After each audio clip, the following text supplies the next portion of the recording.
Okay, so here we are looking at David. David's a reasonably accomplished athletic type of person.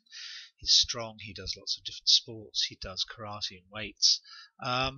But like everyone who uses power, he believes that power really helps in the swimming stroke.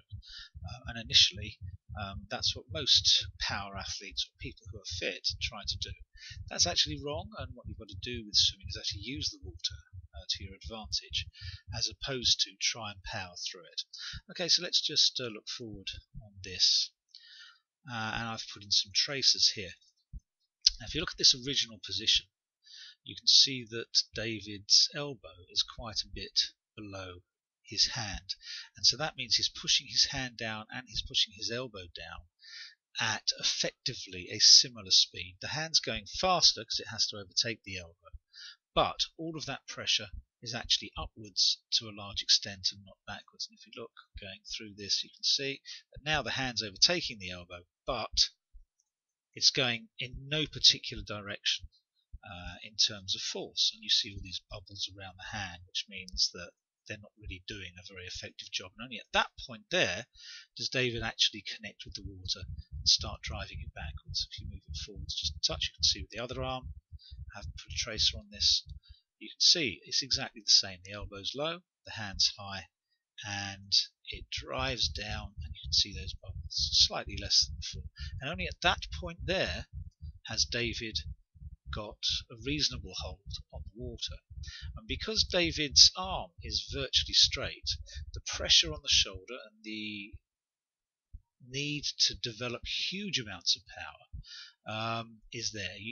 Effectively, he's trying to control a really long lever, and long levers actually need a lot of power from the original source, or the power source, to actually work them.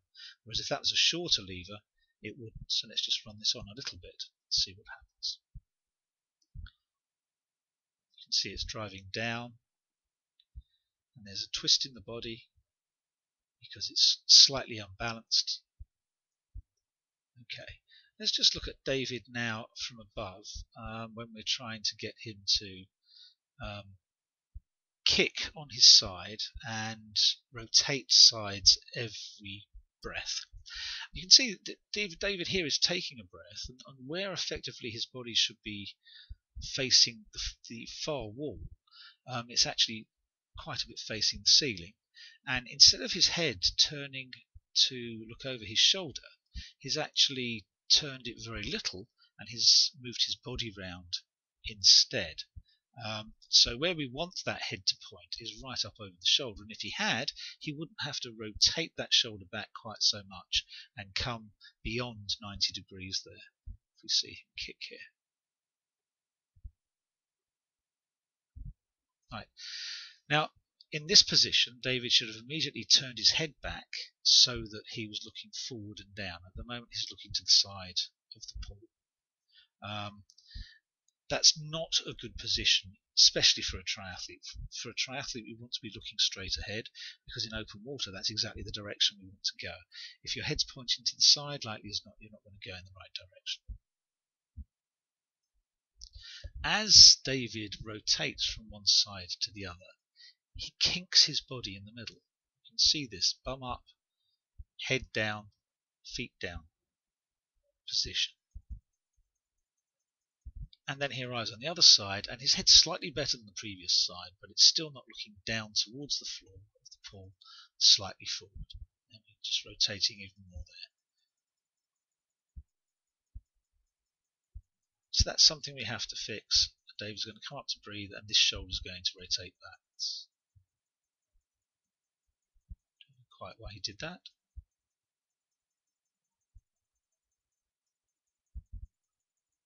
Let's just run it on naturally. There we go. And you can see he's rotated backwards. He's not looking quite as shallow as he was, but he's rotated even further over to the side. Okay. What we gave David to do was some single arm with a kickboard. What we're trying to get him to do is keep the elbow on the surface and lower the hand before he drives through, and effectively rotate to the opposite side. And this side is just coming in from recovery, he should, as he comes forward, rotate to the other side and then lower the hand, keeping the elbow on the surface, and drive back. We'll see how this goes. You'll see from this that he's not rotating to the other side at all. He wants to rush that stroke, but he has lowered his hand, kept his elbow reasonably high. However, if he rotated to the other side, he'd have more time to do that, and he wouldn't do what's happening next, which is pulling well outside his body. He's grabbing the water earlier here, but if you see this pull outside the body and it never actually comes in underneath, it creates a kink in the back end of the stroke there, and at the end, which way is he going to push his hand because it's outside? Run that forward again as he gets closer and you'll see perhaps more clearly. As he comes to the back end of the stroke that's really outside the body, his hand, instead of pushing backwards, starts pushing to the side. You can see that quite clearly in this particular shot. It's actually coming sideways. Now, of course, if we push sideways, we're actually going to push ourselves in the opposite direction. So we're pushing ourselves sideways, not backwards. And what we want with David here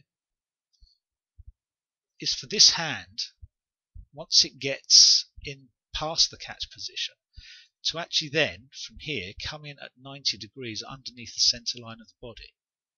So we need to rotate to get maximum reach, get into the catch position, then underneath the body your hand and arm should make a 90-degree angle with the upper arm, and that would be a really strong position, driving through the stroke and then moving your hip out the way of the hand.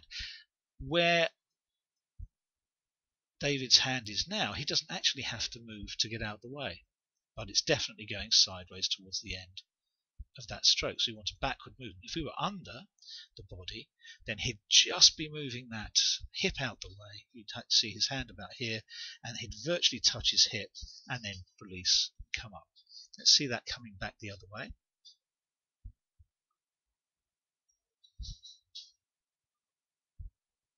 There you go. He's definitely trying to catch the water better, and from this position, which should have been slightly further extended, but we can work on that, he's moving outside his body. We haven't got so many bubbles around the hand either. And as he's moving back outside the body, you can see his muscles are working incredibly hard. But there's another thing, he's kinking his body. There. You can see the bend in the body. Because he's trying to rotate his body from his glutes and not from his core. And then suddenly that hand moves sideways instead of moving backwards because it's not coming in under the body. Here we're going to catch up to see if the same thing happens. And it's slightly better, but it still does. If we take this, you can see that muscle is really engaged, it's really working hard, and he's virtually twisting his body to get maximum power through that arm.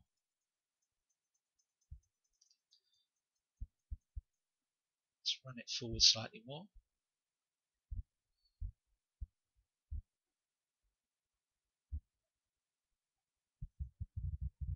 Okay, here we go again. Towards the back end, you can see that kink in the body because he's now using his glutes to try and move his back end out the way, instead of using his core to just rotate about his spine, which should be always straight. He's now using his glutes, kinking, which is also why we get this wide kick at the back.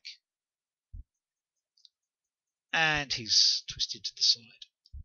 Coming back on that one again. Slightly better. We're trying to get him to go underneath his body now.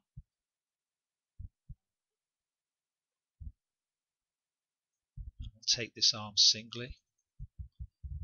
There, trying to make that catch. You can see he's trying to get that catch there. It's much better than it was before.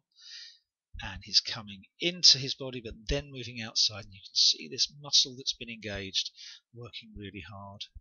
It should be underneath the body at that point, going straight down the center line, so his arm's way too high. This arm has already effectively left the water at the top end. And sideways at the back. You can see he's even had to twist his hand into a position that doesn't push backwards. You can see this hand there is flat going backwards. Now suddenly it's turning to the side. and that has very little power in it. Okay, just one thing more we'll show. I'm interested in David's kick because he's not pushing his chest into the water enough to get his bum continually on the surface. So let's just have a look at that. And you can see that his legs are drooping down because his bum is not being pushed to the surface. This bum should be at the surface all the time with the legs straight behind it, and we've got legs drooping down, which is creating drag, and that's making swimming actually harder than it should be. So we need those legs on the surface by pushing the chest into the water, and less power coming from the arms on a turn, and more power literally coming from the core as he turns from side to side. You can see that twist in the body as he goes forward there. Okay, so for the moment that's where we'll leave it. We'll come back to David in a short while. Hopefully we'll see an improvement in the stroke. We'll certainly work on that with drills. The drills you've seen should get him to work better, putting the hand in under the body and really rotating to the opposite side as he strokes each arm. We'll see what happens. Speak to you shortly.